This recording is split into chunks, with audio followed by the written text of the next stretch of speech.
The Brand X podcast is sponsored by Audio Editing Solutions. Editing your podcast, just not your thing? Go to audioeditingsolutions.com and see how affordable professional audio editing can be.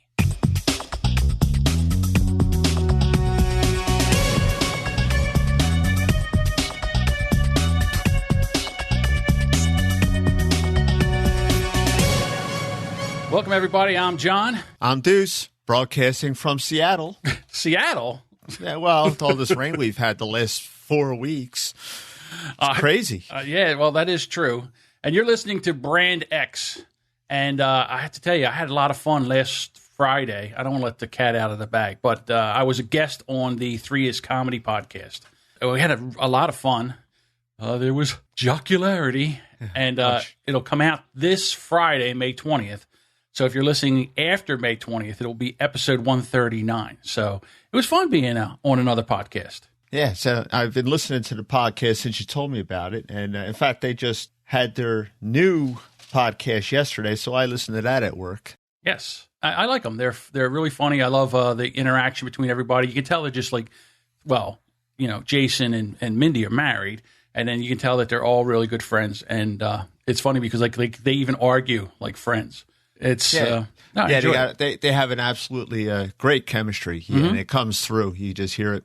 So if you want to check them out, just check out 3 Is Comedy Podcast. So how was your week, sir? Boy, I tell you what, a lot of news.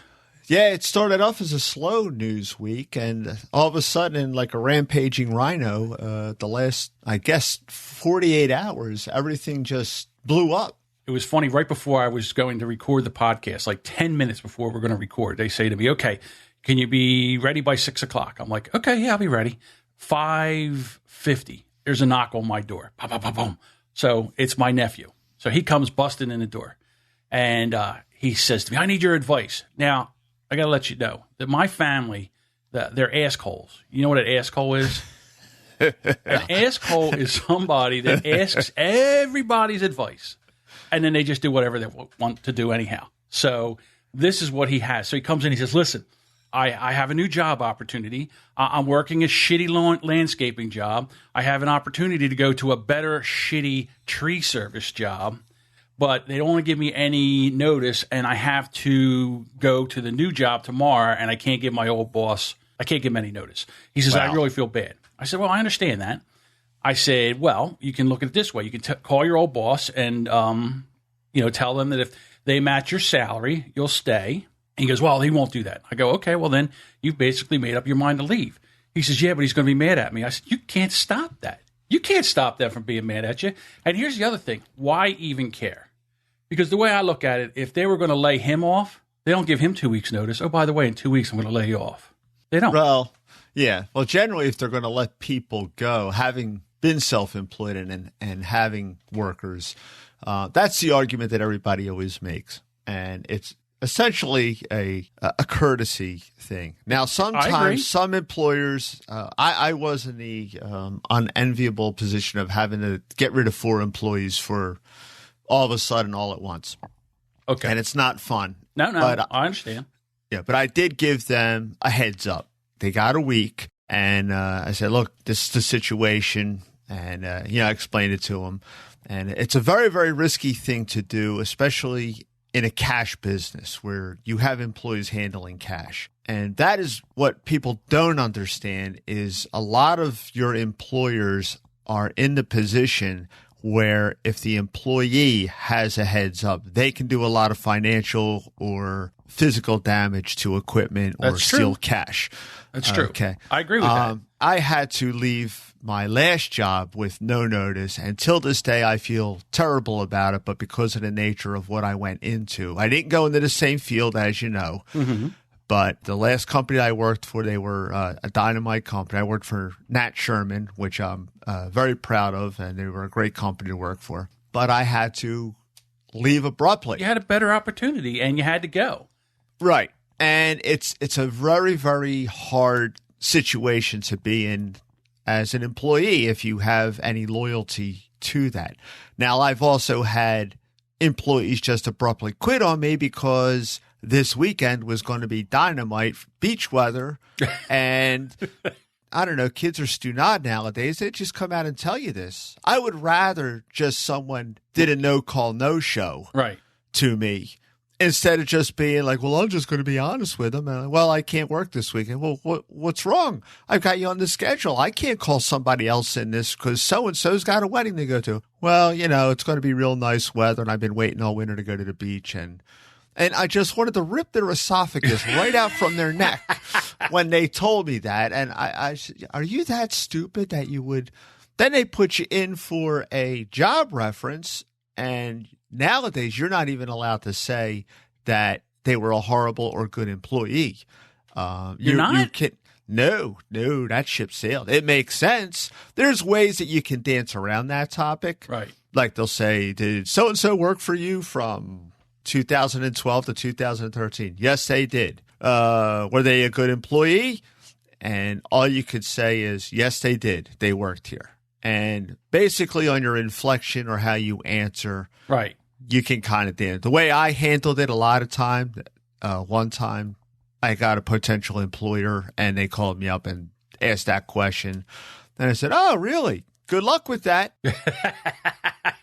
Okay. So I didn't say they were a horrible, miserable employee who stole money from me, but you can't say that. You can't tell them. Especially major companies nowadays. You cannot even, because then what happens is the thieving, stealing, lousy employee has more rights than the potential right. They can go to the former labor board. Employer. Yeah, and to me, it's just one of those backward things about living today that makes absolutely no sense. I kind of agree with you. But, the funny thing with my nephew was, like, he's sitting there and he's like, well, what should I do? I said, well, you should call him right now. Now you're not coming in. You got to give him the most amount of notice that you can. I said, and just tell him, look, I got a better opportunity. I tried to get him to let me come in next weekend, so at least I could give you some notice. But he says it's either now or never, and I got to go. Right. I got to go. Unfortunately, I have to go. And it's, it's business. And he's like, oh, so, okay, I'll do it while you're here. So he picks up the phone. So he calls him. He's like, hi, I got some news. Hemming and hauling. Yeah, I don't know how to tell you. I'm like, give me the phone. I'm like, hey, how you doing? This is Uncle John. Oops, I used his name. I got to bleep it out. Okay. So I go, hey, this is his Uncle John. Listen, he's got a better opportunity, and he tried to get notice, but the company needs him to start right away, so he has to start tomorrow, so he won't be in. And he feels bad about this, but there's nothing he can really do. So just wanted to give you the most notice that he could give you so that maybe it's possible you could replace him for tomorrow. All right? And the guy goes, okay. And I go, all right. And I hang up the phone. Well, I look at him, and you would have thought that I shot his dog in front of him. He's like, what did you just do? What needed to be done? You handled it. Right. He's like, no, I feel like crap. That I can't help. I can't help that you're going to feel like crap. All right? Yeah, but you know what? That goes away. It does go away. But he's sitting there, this guy's on the end of the phone. This guy's probably on the other phone looking at it, like, what the hell is going on here? Did he, is he in jail or whatever? And I'm like, give me that phone. Hey, I'll handle this. So then I give him the phone, and then I go, okay, it's like I got 2 minutes to get ready to go on the other podcast. All right, now get out. And out he goes. And then adios. Yeah, and out he goes. And I never gave it another thought. It's really no different than me and my brick and mortar retail store that I had. I had 4 employees. Actually, I had 5 employees. And then with Genga's work in there, there was 6 of us in there. Right. 7 at sometimes. Now, some employees are better than others. You can't maintain every employee to your personal standard. I learned that a long time ago. If I'm a dynamo and I do everything well, there's no way in hell that you can expect every employee to live up to that expectation because you'll constantly be firing people. So you got to take the good with the bad. You try to guide them along the way, but eventually you're going to get somebody that you're fired. Yes, yeah. That's always the best way to do it. But eventually it's going to come and say, I got 5 employees, 3 of them are great. 1 is men's to men's. I might be able to save that, but the other one is just a walking train wreck. And there's got to go. Yeah, and you got to pull the fat. Hey, did you hear the news? I don't know. You might be a little bit late on this one. Did you hear the news? You know who this? Why I'm playing this? Yeah, Mr. Softee. He died. Well, he didn't die. Mr. Softee didn't die. But the guy, Mr. Softee. Mr. Softee's alive and well. But the guy who wrote the founder of Mr. No, Softee. the guy who wrote the song. Oh, the jingle. This guy. Okay. He was 94 years old. Oh, wow. God bless him. And, oh, my goodness. When you were a kid and you heard this sound, well, I mean, was it like with me? It was like you go, I mean, we saw Eddie Murphy does that whole thing about ice cream man. Yeah. Watch me make these mother effers run. That's what the ice cream man would be saying behind the wheel. Right. Yeah, I know he saw us, but he just kept going. And it was funny with us. We could only do Mr. Softee once a week. To be honest with you, it's the worst ice cream ever made. I don't even think it's ice cream. I think it's frozen milk product. So when I was a kid, you always know Friday we could get Mr. Softee. So it was like the big deal. Oh, I'm going to get the double cone, half chocolate, half vanilla. So now, fast forward, I have a house. I've got 4 little kids. And then all of a sudden they hear... and they're freaking out. Oh, let's go! Bouncing off the walls. Right. And you try to tell your kids today that, oh, no, only Friday. Okay, only Friday. Well, then Tuesday. And they're like, ah! And you're like, wait, it's not Friday. Oh, can't we just get a small? It's a negotiation, right? Please. So I'm like, this son of a. So what happens is now we come out on a Friday. So I come out. It's me and the wife, and they got 5 kids. So he's like, cha-ching. So every day, this son of a gun would come by the house.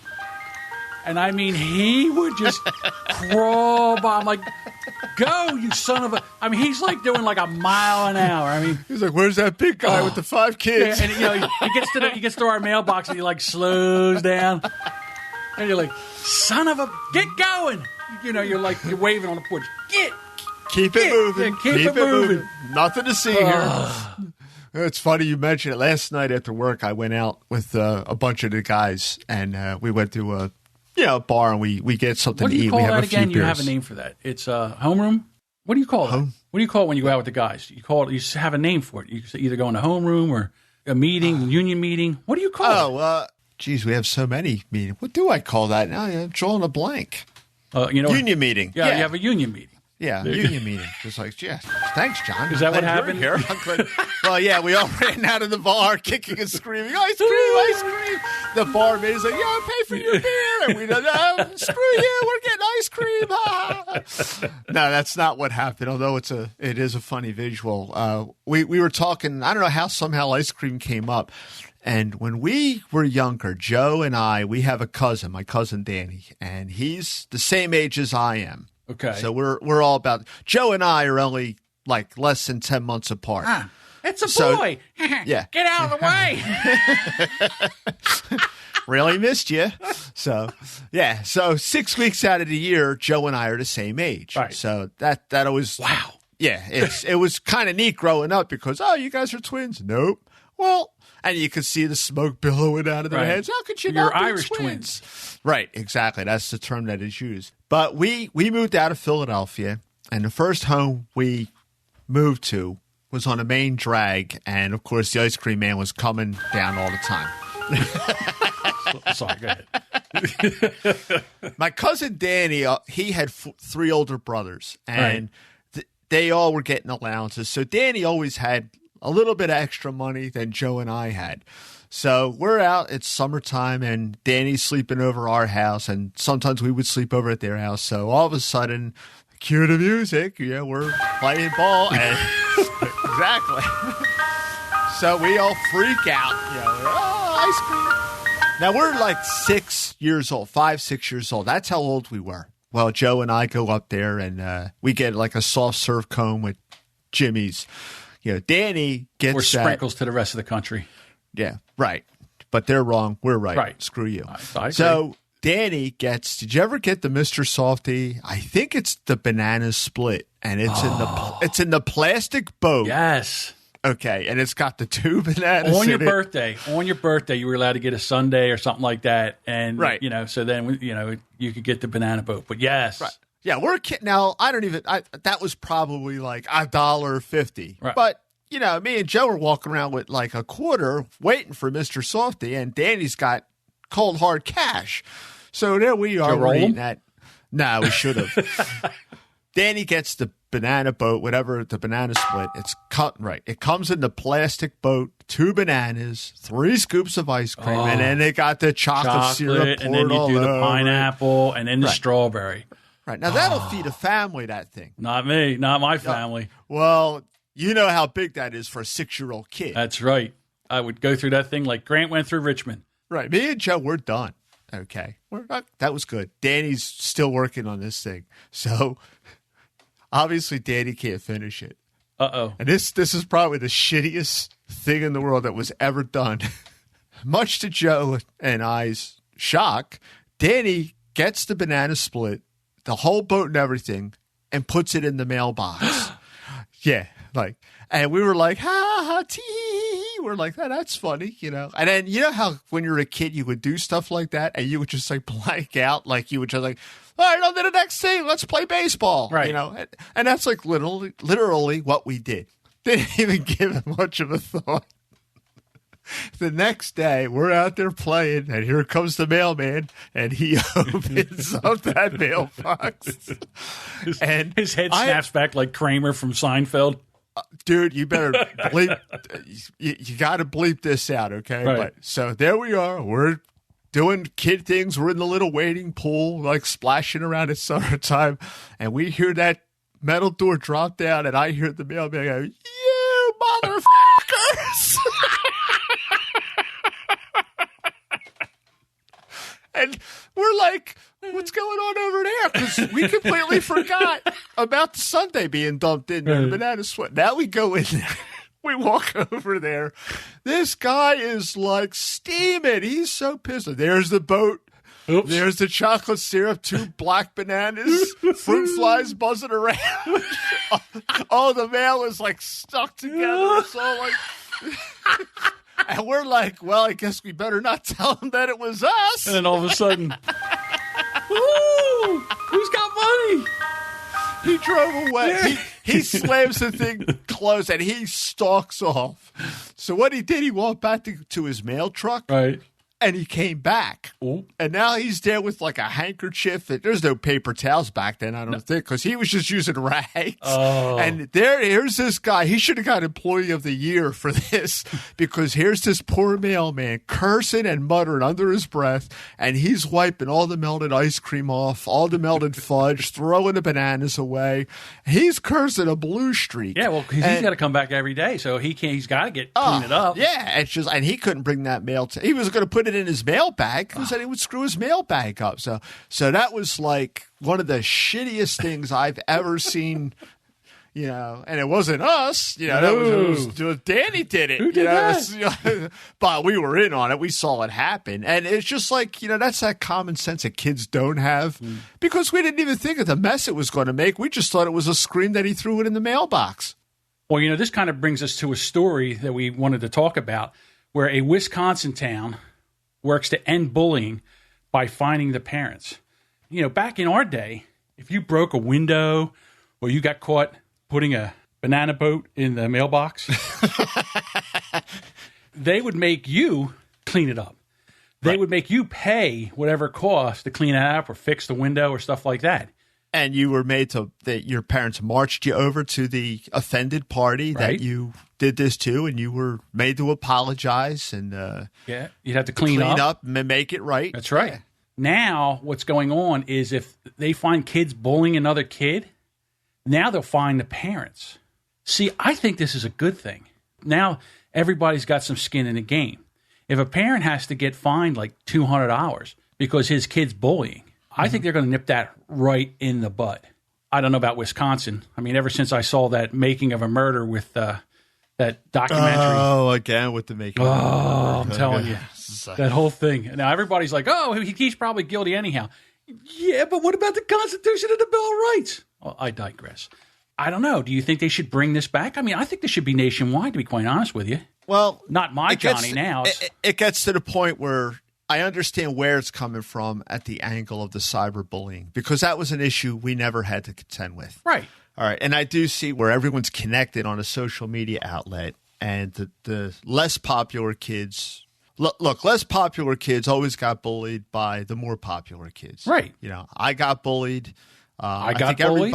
Everybody got bullied. Everybody but gets bullied. As bad as you got it, there was always somebody lower on the chain that you could bully, you know, where you could tease. Did I ever bully anybody? I guess if I ever bullied anybody, it was my next door neighbor. Well, see, here's the classical, they've changed the meaning. To me and you growing up, a bully was usually someone that was 3 or 4 grades above you. What? Okay. Yeah, sometimes. In most instances. You can't be bullied by somebody your own age. It's bigger than you. You can. Right. That's the other one. But it was usually a physical thing, but it was usually someone who was bigger or a little older than you, and they were bullying you. Right. Okay.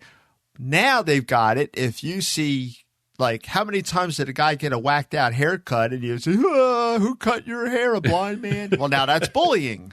Oh, that is true. Okay, so now, like, everything is defined as bullying. I mean, you can't even just break somebody's chops anymore. Right. If you get hurt feelings, now all of a sudden, that's a bullying thing. A bullying thing to me was when the guy came up behind you, like, and grabbed your underwear and tried to pull it over your head. Right, or Scott Farkas in A Christmas Story, where he's bending your arm behind your back, uncle, you know, all that crap. That was bullying. Right, or they walk up into the hall and give you a shot behind the head or something like that. Right. Now everything's defined Everything as is bullying. Yeah, any kind of feels. Can't have any feels. God forbid we have any feelings. Oh, we can't have that. Yeah, all touchy-feely. Right. And that's why I see where people are coming from on that. But going back in the historical aspect, could there possibly be an upside to bullying? And, like, people will look at you like you're crazy when you say something like that. Yeah, I'm looking at you like you're crazy. Go ahead, explain this one to me. I got to hear this one. Well, not for the sense that it teaches you how to deal with situations in life, especially a bully. Because I know what you're saying. Yeah. As we all know, the kid that never put his fists up to defend himself was the guy that got picked on the most all 12 years right. in school, right up until senior year, because he marked himself as a pushover. Right. And, you know, I got in a lot of fights. I mean, look, between being Italian, having the first name that I do, right, and being short, and my teeth came in like a crapshoot when I was a kid. So, you're getting your balls broken all the time. On the regular. And, right. So until you put your fists up and you defended yourself, then that shit stopped. Because what happens to the bullies is like, you know what? There's a chance I might get hurt picking on that kid. Let me move on to another target. Right. Like me, when I was a kid, I used to fight like a retard. Oh, now everybody's going to say, oh, he just said retard. Right. Well, the reason I fought, because when I say that, fight like a retard was like, you know, I would go crazy. Right. And I knew that, you know, that I had to make like this guy, whoever was going to take me on, he had to get hurt. All right. Because if he wasn't hurt and no one saw that, then I would be the guy in the barrel all the time.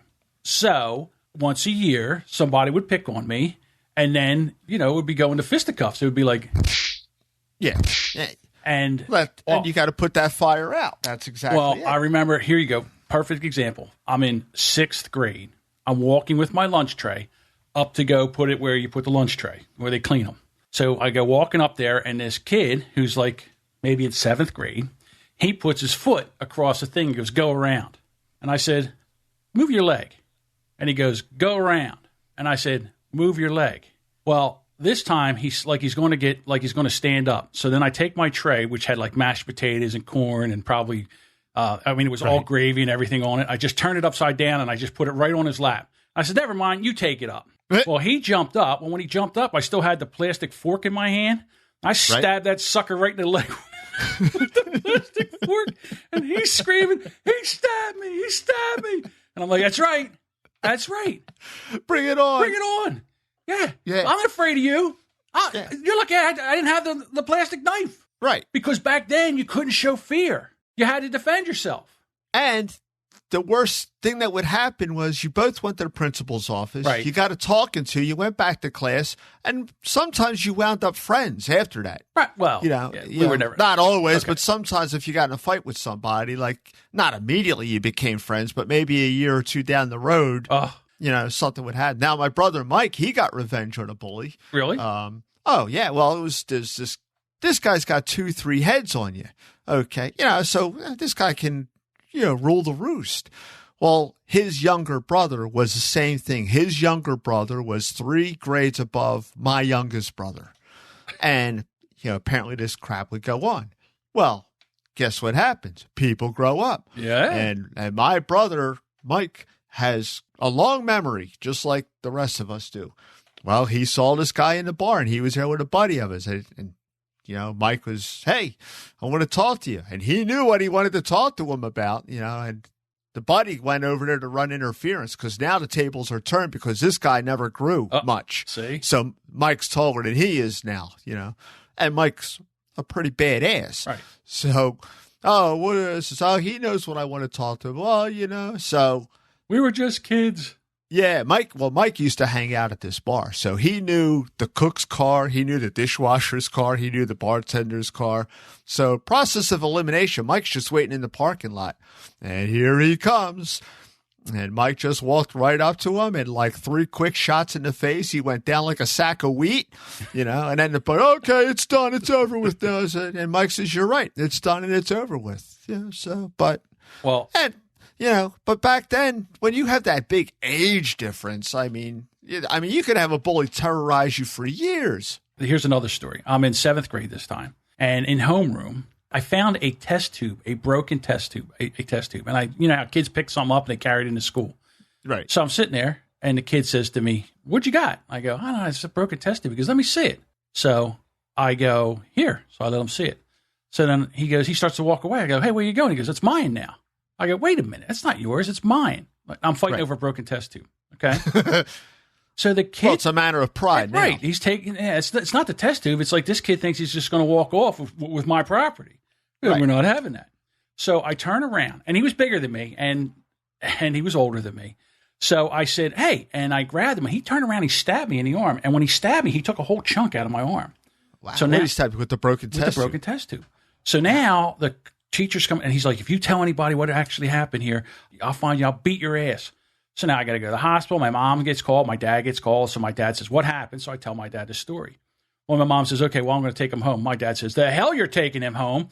He's going back to school." So I go back in. So now he marches me into the vice principal's office because I told the vice principal it was an accident. He says, "Go ahead, tell him." And I said, "Well, it wasn't an accident. He did it on purpose." He says, "Why did you tell him?" I said, "Because he threatened me." So he says, "Well, I'll talk to him."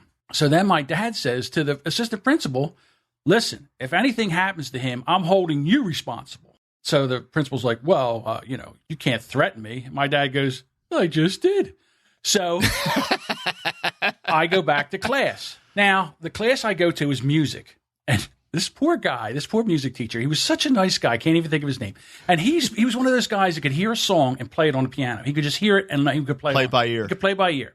So what we would do for music class is he'd come in and he'd start playing like today's songs on the piano. We'd all sing and stuff like that. It was just like a happy class.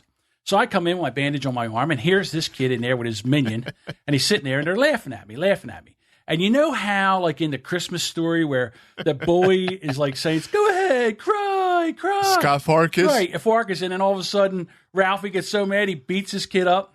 Right. Well, that was the story, except I knew that I didn't have the physical strength to beat him, but I knew I couldn't back down. So in music class, we had the folding chairs with the arm that folded down where you could write on, like the little desk. Oh, okay, yeah. The traditional school desk. Right, but it was a folding one. Right. So I fold this thing up, and the teacher, he's playing like popcorn, do do do do do do do, because this is back in the 70s, do do do buttered popcorn. Yeah, right. And all of a sudden he's looking at me, and I fold the chair up, and I walk up, and I have the chair by the bottom legs, and I go, "Hey," and he turns around, and I hit him with that chair in the face and the chest, and I blew him right out of his chair.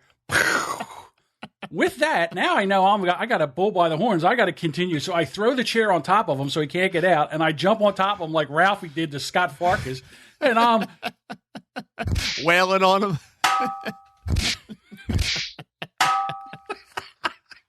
And the teacher don't know what to do, and he's trying to get me off of him, right? And I can't. And then back in the assistant principal's office. Weren't you just here? And my dad comes back in, and the principal's like, he's all mad. He says, "You know what he did?" And he said, "What he had to do." "All right, son, get in the car," because I ended up getting suspended, external suspension for that. He's Right. like, get in the car. So I went to work with my dad for like 3 days. And it was, but what I'm saying is you had to stick up. Now, nowadays, it's not like you would fight like that. You're like, now they get a gun. You know what I mean? Right. They go into school and they start shooting up. Like, then you didn't try to kill them. You just wanted to teach them a lesson.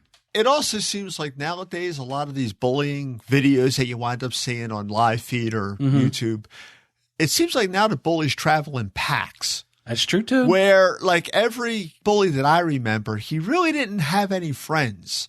He was kind of like Nelson on The Simpsons. He just kind of like, once in a while he's with Jimbo and the other two guys. But, for the most part, they were kind of like Ronin. They just wandered around picking on people. It's just weird. Now they seem like they travel in packs and they single out a victim. Right. Well, so that could be another reason why this is coming up with the finding aspect of it, because it's just. I got to tell you, I'm for it. I think they should do more of it, to be quite honest with you, because this way it keeps the parent involved. They don't want to put like, oh, it's not my son. My son wouldn't do that. Yeah. Well, yeah, you always had the My Little Angel parents. Right. So my kid would do your that. kid did nothing. Yeah. So, yeah, I'm all for it. Maybe this could work if they define what actual bullying is. I mean, I think if someone gets a bad haircut and he's mocked rightfully for it, that's not bullying. Well, you had to learn not to let that stuff bother you. You had to have a thick skin because if they knew that bothered you, they would torture you. So you had to just make it like it didn't even, like it rolled off your back, like. And maybe it might not have been that big of a deal back then, because for the most part, and this is a thing that you don't see anymore, is all the families had multiple kids back then.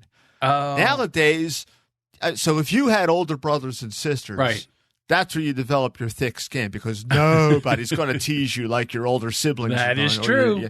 Okay, so now you got these kid families, maybe two tops, and they're all wrapped in bubble wrap because you got these helicopter parents. They don't let anything get in.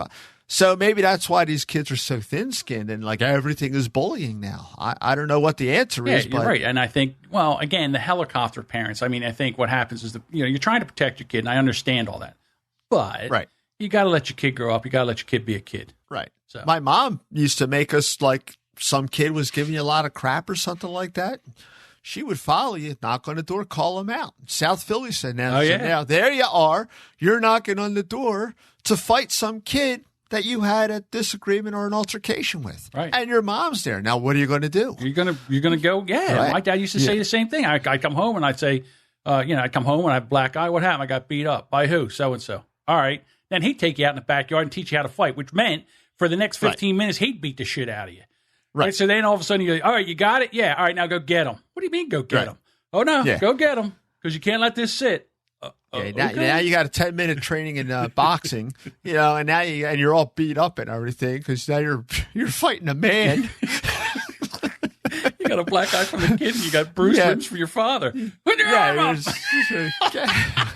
What's wrong with you, Pop? Look, you're too slow. Hey. Yeah, but that's how it was back then. I agree. So maybe if they just said, well, okay, this is what bullying is: a physical abuse, someone hitting you from behind, but not everything's bullying. Yeah, that's true. I get it. They gotta lighten it up. Some of it's just part of growing up. That is true. They just don't let the kids grow up like they used to. Again, it's not easy. I understand it's not easy. Yeah, most of the people that had character were the guys that had to, like, you know what, I'm tired of this shit. I got to kick this guy's ass. That's right. I got to get it's never going to end. Yeah. Oh yeah. Or if if you're getting bullied by somebody and you have been lucky enough to have an older brother or cousin, you bring him over, let him whip his ass, and say every time you touch him, he's coming back. Woo! Right. You have to get the retribution. That's right. It's like that old movie, My Bodyguard. Exactly. From back in the day. There you go. All right. Well, listen, we're going to go into our first podcasting promo break. And the Brand X podcast is a member of the #Podern family. It's a podcasting group of independent podcasters who support and promote each other. And if you're looking for a new podcast to add, to listen to, and just go to Twitter and search the #Podern family. And I know you'll find some great podcasts there. And this podcast is the Classy Little Podcast. Hey, welcome to the Classy Little Podcast promo. We're your hosts. I'm Emily. And I'm James. What wine are we drinking this week? It's just a promo, so I thought we didn't have to drink a bottle of wine. Well, let's open a bottle just in case. Okay. Did you bring a cheese to accompany it, too? What cheese pairs well with a promo? Provolone? Parmesan? Pro mozzarella? Oh, goodness. Well, as you might have guessed, every week we have wine and cheese on our show. And we pick a different topic for each episode. We find out interesting and quirky aspects of it, including the history, the etiquette. The controversies and injustices surrounding them. Okay, we know, James. Everything is terrible. How would you describe it? It's fun and informative, but not too informative or didactic. Yeah, but we don't use words like didactic. No, never. Anyway, you can find us at classylittlepodcast.com. Or on your podcatcher of choice every Wine Wednesday. Cheers! Cheers! Cheers, Emily and James. You know, their episode this week is they went to the Jerry Springer show because they're from Connecticut. Ooh. And it's in Connecticut. That's where he films his show. I didn't know that. Yeah. I thought because he was the mayor of Cincinnati, I thought that was all done out there. Well, their show is Cheers to Guilty Pleasures. So James and Emily, that's their guilty pleasure is going to see the Jerry Springer show done live. Yeah, and I really enjoy that show. I listen to it every week. And I know Emily. Do you? Mm-hmm. From school or? No, from podcasting. We're part of the Pod and family. All right. I'll have to introduce you to my Pod and family peeps because now you're a podcaster. Yes. By proxy. By proxy. Right. You sucked me in, that bastard. Yeah, I know. It's always my fault. Right. Well, you know. All right. So, it's the modern way now. All right. Never take responsibility for yourself. Make it somebody else's fault. Right. Okay. So now we're going to have to, this might get a little dicey here. I'm a little nervous about this because we're going to talk a little politics. I don't know why it would be dicey. Well, because we oppose each other. Not always. That's true. Okay. So. You like guns. I like guns. That's true. Well, I'm talking about. Just listen, okay? All right, so anyhow, so the story came out that Yoko Ono had an affair with Hillary Clinton in the 70s. Right. Now, just trying to get that out of my mind, number one. I mean, what do you think? And here's my question to you. Let's say this is true, all right? Do you watch the show on Netflix, House of Cards? I do not, but I know of it because I see it occasionally with guys that I work because they've got Netflix accounts or whatever. Right. Okay, so here's the deal with this show. I think that President Underwood and his first lady, to me, reminds me of Bill and Hillary Clinton because their marriage is a marriage of convenience and it is just to be, and they are just a political machine and they are basically business partners. And I'm kind of thinking that's what's going on here with the Clintons. And that theory has been postulated for for decades now because the Clintons have been on the national consciousness now since 1992 when he was running. But even before that, when they were governor of Arkansas in the late 80s. Right. So there's always been speculation that is the case. And there is so much crap that's going on with them that they are like the Teflon twins. Nothing sticks. Whitewater investigation. Yeah, Whitewater, nothing. Benghazi, nothing. Emails on personal servers, nothing. Now, not that this thing with Yoko Ono, is anything like that, but I have a theory. And I have a theory that the New World Order or the world order of people want the Clintons in the White House. And this whole thing with Trump, I think this is basically a show so that he can go on and say the most outrageous things, and it actually bumps Hillary up in the ratings because nobody wants to vote for Trump. All right. Well, that's not exactly true because his not, numbers are really astounding now since everyone, Kasich finally had an attack of brains and, I won one state. I guess I'll back out now. Right. Well, he couldn't even win a state against a guy that dropped out. Right. Or he couldn't even finish in front of him. So here's my theory. I think that this is all going on so they can put Hillary in the White House. Now, there's one little burr in the saddle here, and that's Bernie Sanders, because the young people are rallying around Bernie Sanders. And I don't know if there's enough of them to disjoint her. But here's my theory, okay? And this is crazy, but My theory is Trump's going to get the nomination. Okay. So now a lot of people that don't want Hillary really don't want to vote for Trump. All right. So they feel like there's two choices, either Trump or Hillary. So they're going to vote for Hillary. Now, here's where the rub comes in. What if Bernie Sanders decides to go and run as an independent? Because Trump wins. Trump wins. So now the next thing you know, Trump's like, what do I do now? I didn't want to be the president. I know I'm out here talking like I want to be the president, but I got a whole corporation to run and stuff like that. I think he does want to be president. And the reason I believe that is because he's pure ego. Always has been. I mean, I got you there. There's nothing there that Donald Trump is saying that he really hasn't been saying for the last 30 years. I mean, he's just, he's an opera singer. And, it's like, me. Well, wait a minute. First of all, he was a bleeding heart liberal 10 years ago. Well, that's my issue with it because he's not consistent. Right? He was one of Hillary's, he gave to Hillary's campaign. And now he says, well, I gave to a lot of people's campaign, which I understand. You got to hedge your bet, when you're in business. Here's the other thing. Right. A lot of his businesses deal with government. Now, if he's in government, he has to excuse himself from any government contracts. You know how much money that's going to cost his business? Well, I don't know if he necessarily has to recuse himself because it has to go up to bid, generally, any government contract. So let's say he's president and his company is going to bid on a job, a government building. Well, it's not going to be – if he just got the contract, I'd say, that's – something's going on here. That's not right. But if it goes through the bidding process with 10, 15, however many companies, and his company comes in with the lowest bid and he wins it, that's how it's supposed to go. Because he's not the first businessman or the first politician or candidate that had – business ties with things that the government did. Well, I guess you got the vice president with Halliburton. Well, he worked for Halliburton. He worked for Halliburton, my patootie. He was a board member. He called shots.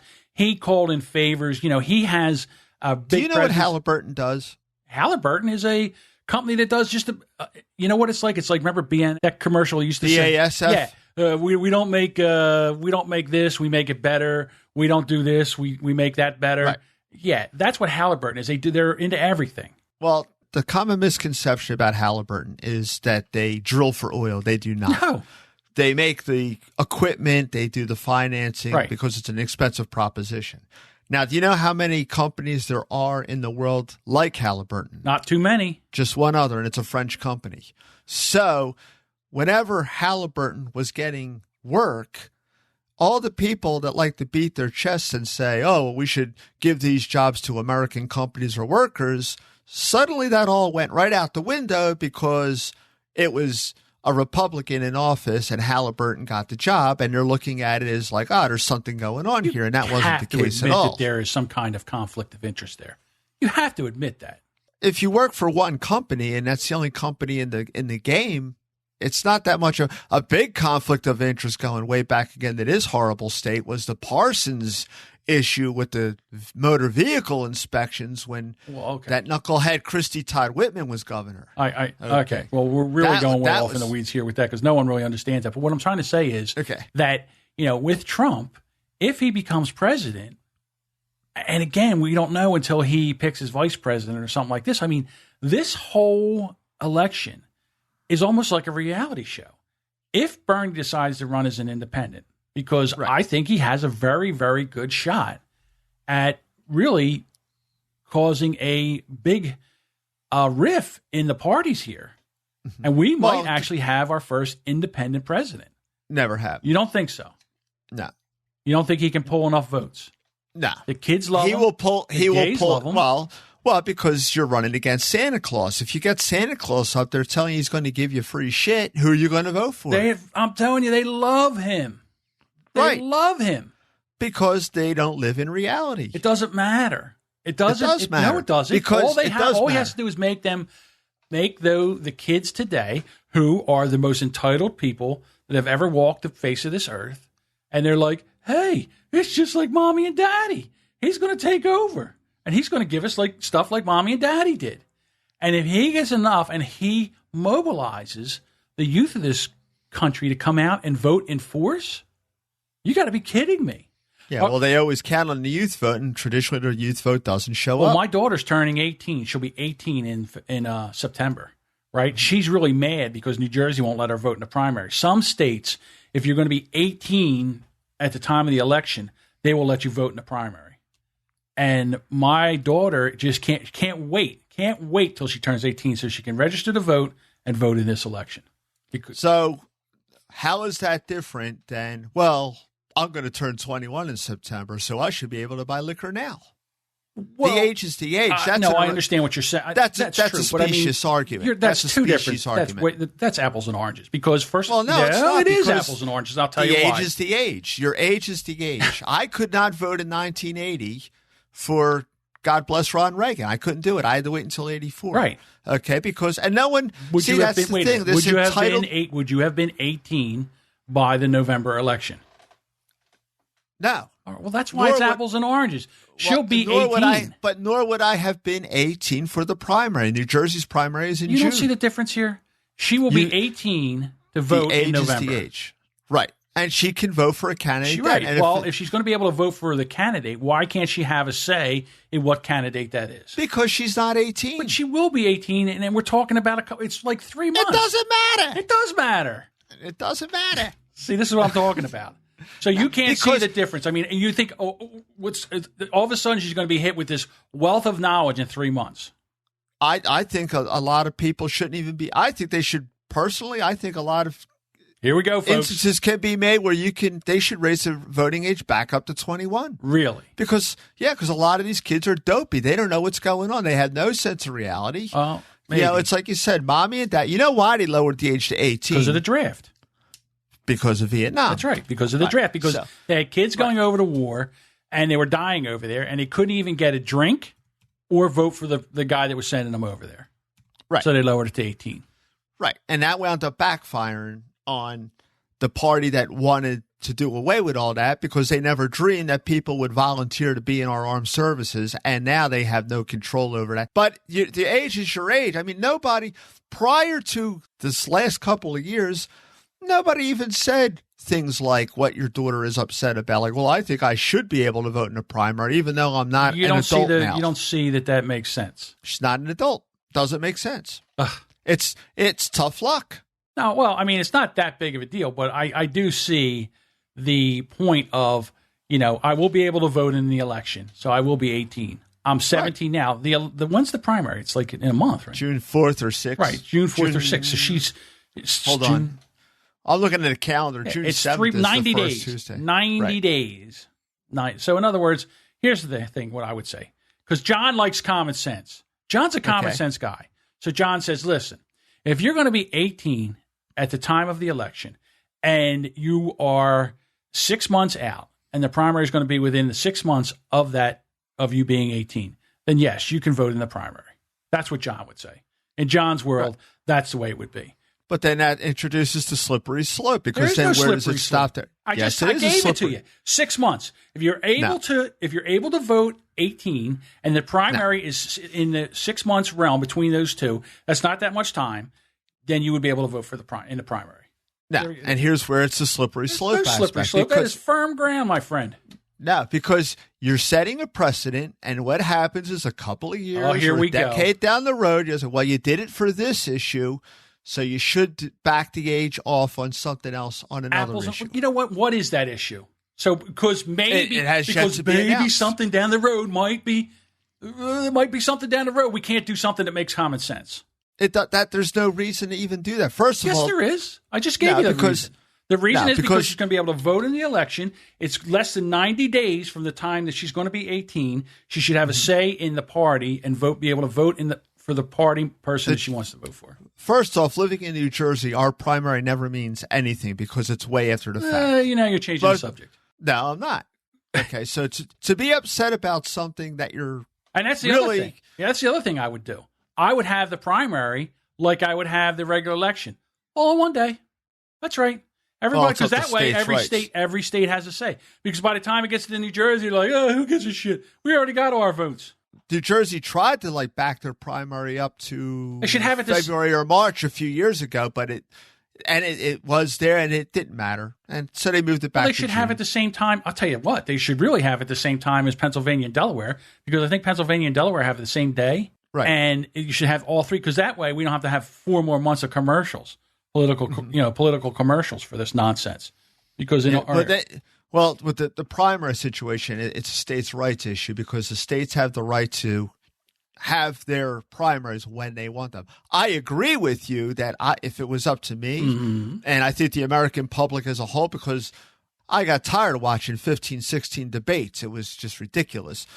There should just be, let's say, a 6-week period. Every Tuesday for 6 weeks, you cycle through all 50 states' primary elections. And that's it. So it'd be like June 5th, June 12th, January 5th, January 12th, January 19th, January 26th, a set of states has a primary. And that's it. That way it alleviates and rotate them. Because this way New Jersey's not on the, we're not on the tip of the turd where it doesn't make any difference whether we go vote or not. Because that's what happens. It's like, it doesn't make a difference. Hillary's got it locked up. Trump's got it locked up. Why even go? This is why people get so burned out on the election process, is because everyone announces, they announce so far in advance, yes, I'm going to run. Okay. So I don't know what day they start doing this. Let's say it was last January of 2015. Right. All right. That's when people started saying, yeah, I'm running. Now starts the interviews. Now starts the debates. But the Iowa caucus wasn't until January. And that's another thing. Why do Iowa and New Hampshire, they these are the first ones. They get to set the tone. Why them? Why not? Why them? Why not? Why does the phone always ring when you're in the bathtub? I don't know. Well, why not switch it up? Why is it always? Because the people in Iowa, like they're all snooty about themselves now over this thing, because it's like, we get really. to pick. They're not? I would say they were snooty. No, I'd say there's a little bit of snootiness over there. A caucus is an entirely different thing than a primary. Yeah, to be honest with you, I don't even know what the hell of a caucus is. I know it's a bunch of people that get together and then all of a sudden they talk about it. A primary, in a nutshell, a primary is like the general election. Right. You're going to go to a poll place and you're going to walk into a booth and pull a lever for a pallet of candidates for that party. A caucus is where it's a group of people and they're going to get somebody that represents the candidate. You're going to talk to all the delegates and all the people. They're going to cast their votes for the delegates. And then that's how they apportion who's going to get what delegates. Right. Now, the difference in Iowa, the Republican caucus is a private vote. Okay, so they're going to talk to people and you're going to cast your ballot. It's secret. It's not that way with the Democrat caucus. So now what happens there is the Democrat Party will browbeat you. You might have wanted, say, Bernie Sanders, but you're going to stand in that line, or you're going to stand in that crowd, and they're going to say, all right, who's voting for Bernie Sanders? And everybody stares at you. Right. And now they're all going to glare at you, and now you're like... all of a sudden your arms can't go up. Right. And now who do you wind up voting for? Hillary. Magically... That's the problem with that particular caucus, and believe me, I'm oversimplifying how that works. Right. Okay, but that's the difference between a primary and a caucus. All right. Well, it's very technical, and I hear you, but why does it have to be that technical? Same thing with the super delegates. Why do we have to have a super delegate? Well, that's a Democrat Party thing, also. Well, again, because they want Hillary in. That's to stop the independent, like Bernie. Does Republicans have super delegates? No, they don't. They do, but they don't have the power that the Democrat Party does. So silly. And the problem is we're so busy paying taxes and milk tax and all this other nonsense to find out what's actually really, really going on. None of us know. I don't know. This is why people's eyes glaze over. That's right. Because the election process is too long, and you have this series of debates that just never ends. And they don't talk about anything worthwhile. Well, because they don't know what a debate is anymore. Right. Now we're talking about... If you see how debates went with the Nixon-Kennedy debate, that was a debate. I'd love to go back and watch that. I wonder if you could find that on YouTube. Yeah, it's there. I'll have to go back and use it. I want to watch that. Yeah, I'll tell you what, I'll put it in the show notes. If I can find it, I'll put the link in the show notes if anybody wants to go and watch it. Because now that was probably a debate. Yeah. And back then, not everyone had television sets. That's true. And that's where they recognized the power of television. And Nixon did not. He did not understand it. Oh, he had that kind of face where the way that the television camera shot him, his skin was like he always looked like Well, he he had a didn't put beard. any makeup on. Right. Yeah. So he didn't put any That's makeup what on. So he had, He looked- didn't understand that because that's what, like, you know, Exactly. he would say, well, that's what a woman would do. That's what fairies Kennedy- would do. I'm no Kennedy fairy. knew- yeah, and there he is up there with the 5 o'clock shadow. Right. And He looked like you know, Fred and- Flintstone.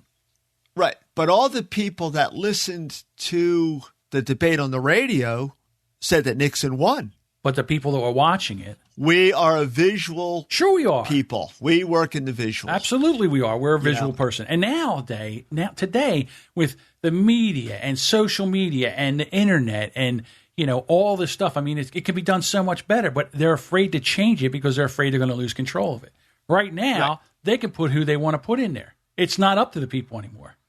This whole thing is a sham. It was always it's always up to the delegates. Right. Well, the whole thing's a sham because it's all said and done before we even go. Now, Bernie Sanders came in here and Trump came in here, and all of a sudden they don't know what to do. They don't know whether to sit, or wind their watch. Right. And now now it's so blatant that the populace is more. Wait, what's blatant? The populace wants to vote in Bernie more than Hillary. Do they really want that?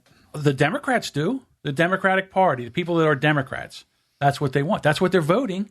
But what's happening is the superdelegates is what's going to throw her over the top. Well, that's a species argument on its face because Hillary's won quite a few big states. I understand that, but I'm just saying it'll be interesting. I'll tell you right now, it will be interesting. No, there's been we'll probably never see another election like this in our lifetime. Well, I think it's kind of going to go back to the same election as it was that put Clinton in office is when they ran Ross Perot. Because if it wasn't for Ross Perot, I think Bush would have won. I think Bush would have won. And I was a jackass. I voted for Ross Perot. So did I. And had I known that it would give me the 8 miserable years of Bill Clinton, right, I would not have done that. See, we started this whole mess. If we would have just voted for Bush, right, we would have none of this would have happened. Because prior to Obama prior to Obama winning in 2008, the Democrat presidential candidate has never won more than 50% of the vote until then. And bringing Ross Perot back into the equation, he stole the votes from the Republicans. And that's how Bill Clinton got in there. If you combine Ross Perot's votes and George Bush's, it would have been a landslide for George W. Bush. That's right. George H.W. Bush. It would have been a landslide. Oh, the Jimmy. Ooh, very rhythmic. The Jimmy's calling. The Jimmy always calls when I'm in the middle of podcast. Well, that's pretty easy to do because you're like the Johnny Appleseed of podcasting. You're like, you got so many going on. So here's the funny thing about the Jimmy. The Jimmy says, Jimmy listened to my podcast I did with Jessica where I said this is what happened. We're getting ready to go, and I always say, hi, I'm John, and I blah, blah, blah. And then Jessica goes, hi, I'm Jessica, and blah, blah, blah. Well, I didn't really have anything to go, and I woke up, and it was 10 o'clock, and I was a little grumpy and all. So I go, hi, I'm John, and I'm in a funk. And then what happened was Jessica started browbeating me to tell what was the funk was about, and I did. So now Jimmy, who I've been trying to tell him how to listen to podcasts now for years, at least 2. Right. Now he's all into it. He loves himself some podcasts. He's listening to Brooke Steele. Brooke Steele has the Life Coach School Podcast. Yeah, that's what it is. And so he's listening. So this morning he goes, you know what you need to do? You need to go back and re-listen to Brooke Castile's episode 37. Which it says. So now he's like a prophet. Yeah, now he's telling me who to listen to. Oh, that Jimmy. Now, the whole thing that I want to know also, we got onto this topic about Yoko Ono and because now we're going to have Hillary Clinton. We're going to. I mean, that's a liberal's dream. Well, the burning question I have is: did Yoko Ono actually used to call her Hillary Clinton? Because that's what I. That's what I wanted to know. Hillary Clinton. And she's yelling, Yoko, oh no, let go of my ears. The dragon lady. So, Hillary. I want to see how they're going to walk that back. They're not going to. That's a badge of honor for the Democrats. I don't know because she's got a lot of middle of the row voters might just. No, it's not going to bother them. They're the live and let live party. Well, it's not gonna bother like the people that live in, say, New York City or Los Angeles, any like solid blue state. Yeah, but you might have Yeah, there's Democrat voters in Iowa and the Midwest. That might be that could be a game changer. I don't think so. You mark my words, they're going to try. Something's going to go out here and they're going to try to soften this statement and walk it back. We should actually, do you have the story? I got so many windows open up here right now. The story on Yoko Ono. Yes. Yoko Ono shocked reporters yesterday when she responded to a question concerning the presidential run of Hillary Clinton and the possibility that she could become the first woman president of the United States in American history. The artist and widow of John Lennon, who is in Los Angeles to present a collection of cups and saucers she is exhibiting at the Museum of Modern Art. Really? That's whatever. So totally took reporters by surprise by admitting she not only met the former First Lady at various times during a series of protests against the Vietnam War in New York in the 70s, but she also knew her intimately. Mm-hmm. Here's the other thing. This is the thing. Forget about that. They're calling her a celebrity. Admitted laughingly to having a fling with her, and at the time, wait a minute. The celebrity. Now I'm talking like Yoko. The celebrity. Celebrity admitted laughingly to have a fling with her at the time and acknowledged her election would be a great advancement for the LGBT and women's rights in America. So there you go. Okay. Now, would that be a fring or a fling? I think it would be a fring. A fring. Oh, I had a fring. First, I had a fring with the Beatles leader, and then I had a fring with. You're right about them laughingly referring to her as a celebrity because she is basically a star effer. She's at the Museum of Modern Art with some cups and saucers.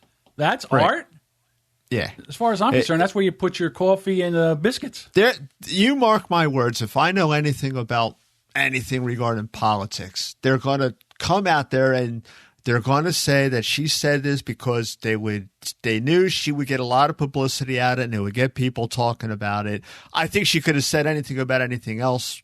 And nobody would have cared. Right. But they said, well, let's see. You got a presidential candidate and people generally – there's people out there that believe that she is from the Isle of Lesbos anyway. So let me just say that I had a fring with her and, let the chips fall where they may. They're going to walk this back. I mean, we're taping this on, what is today? Tuesday. Right. Okay. We'll see how this shakes out in the next 24 hours. Right. Who knew that Hillary and Yoko were Shrub Scouts? Right. Shrubbery. So send your hate mail to hello@brandxpodcast.com. So, and again, I don't like it. And if they had that fling back in the 70s, it's none of my fring. They had a fring back in the 70s. None of my business. I don't even care. I don't even care if they're doing it now, to be quite honest with you. I don't want to watch it. I don't care. So, I mean, I'm part of the... How old is Yoko? She's got to be close to 90 now. Oh, no. She's got to be in her 70s. No, because John Lennon would be 75 now, and she was older than him. Really? Now, I got to Google this bitch. Broke the Beatles up.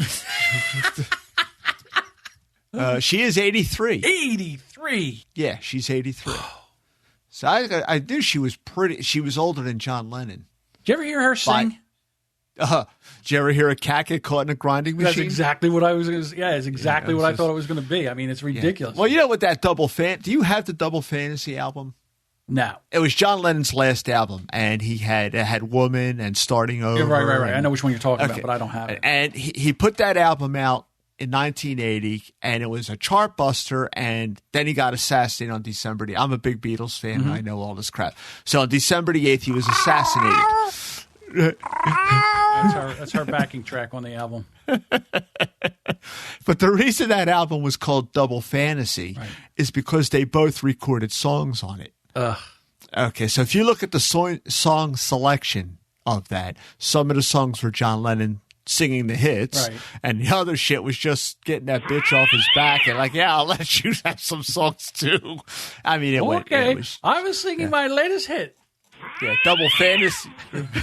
There's a Double Fantasy for who? I have for her, evidently, because nobody. But that's the whole. She's horrible. I mean, wow. Talk about punching a ticket. Yeah, I was just like, boy, did she and Paul McCartney? He was the one that threw her that way. Through her what way? She went to Paul McCartney regarding an art exhibit, or said, if I remember correctly. Oh, she was trying to bed Paul first? Well, that's not, I don't know if that's the truth, but she always says she didn't know who the Beatles were, which is absolute bullshit, because she went to Paul McCartney looking for money for some kind of art show or museum that she was putting on. And he said, well, that's really not my thing, but my buddy John is. Ugh. And he directed her that way. So inadvertently, Paul McCartney broke up the Beatles.